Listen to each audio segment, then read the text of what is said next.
Pojď. Prd na ně. Žili byli v glubokém lese troje medvědi. Brum, brum.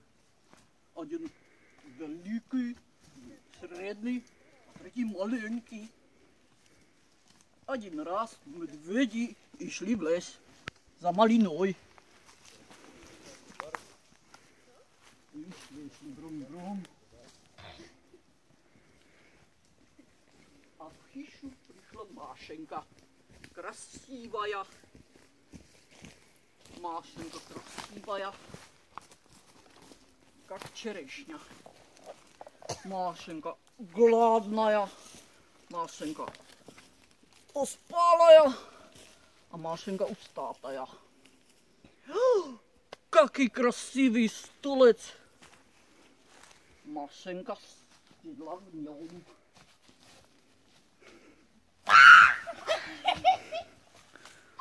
Stolec rozbился.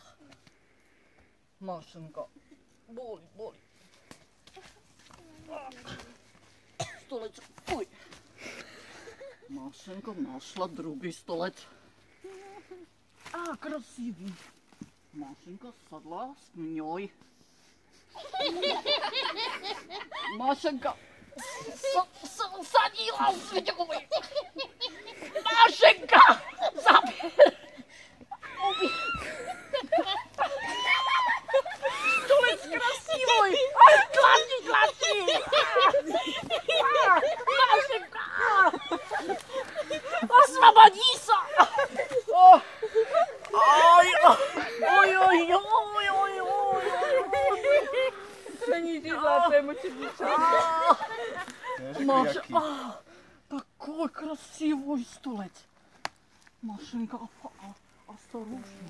осторожно, как охотник. Осторожно. Не хочу такую болезнь. Машенька, садись. Какая красивая. Столец. Бrzda. Ягода, погода. Красивый столец позломил. Столец. Машенька, сведомый. Черные. Как малый позломил. Как средний позломил.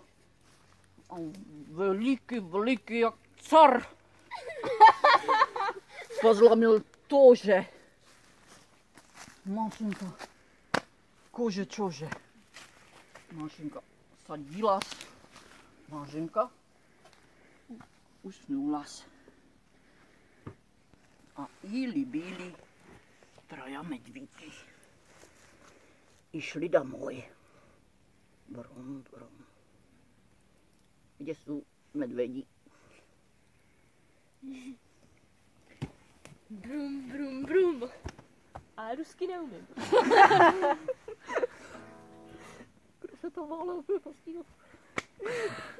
To se jdou na mé přesňovku. A kdo na mém?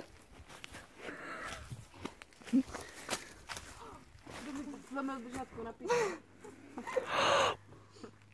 A kdo to tu spí?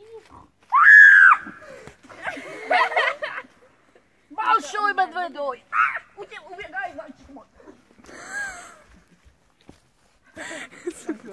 Ну, не